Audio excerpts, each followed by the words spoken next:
it's me. I thought I really like how comfy the couch is, so I thought I'd do this one from here too. This video is going to be about seniors and winter.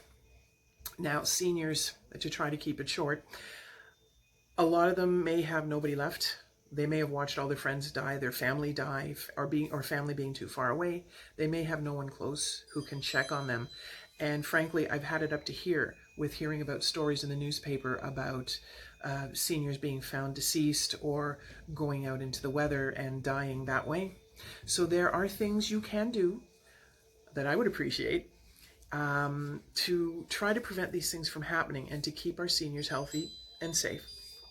Some of them may still be able to go out. A lot of them may not be able to. They're housebound. So in order to keep them safe in this season, you can go online and look up the 72-hour emergency supplies, and it'll tell you what's needed for that.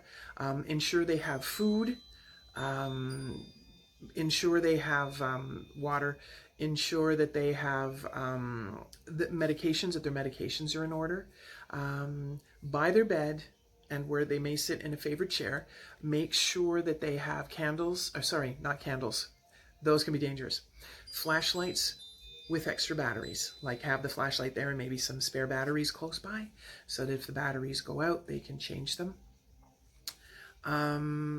Make sure that, phones are in working order if they have an alert system that it's in working order, because sometimes those things start to go. You'll get an alert from the button saying that you need a new one, and they'll send you a new one. And if they get a new one, I've run into this, they don't know how to set it up, so they may need a little help that way. When it gets really, really cold, make sure they have heat, make sure their pipes don't freeze. And try to see if you can arrange somehow for their walkways and their driveways to be cleared.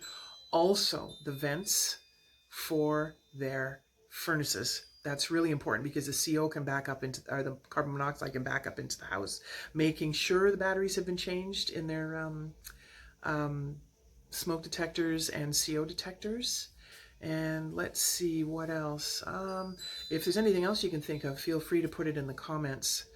But yeah, these folks, they don't call them the vulnerable sector for nothing. They are very vulnerable and they need help. The older you get, the less you're able to do for yourself. So, they say it takes a village to raise a child. Well, in my opinion, it takes a village to help the seniors as well.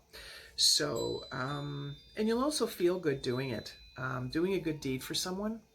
And, visiting as well, giving them a phone call to check.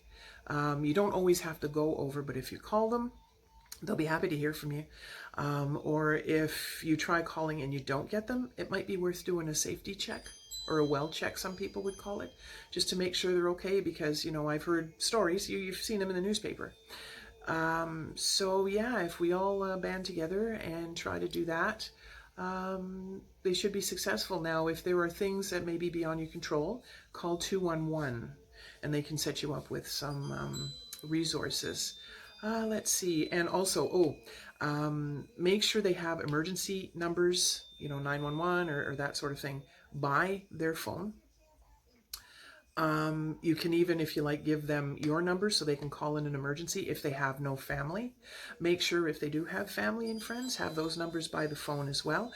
And you might also want to have those numbers with you in case something happens to them. Then you can call someone once you call 911 or whatever. You can contact the family because, if they fall or pass out or whatever, they can't do it themselves. So, and you would be a friendly voice that could say, hey, I'm so-and-so, I live next to so-and-so, and this happened, that kind of thing. I'm sorry, I'm rambling a little bit, but it's okay. Yeah, so I think that's everything. Also make sure, they have warm clothes, coats, mitts, hats, gloves, that kind of thing. Blankets nearby if they need them.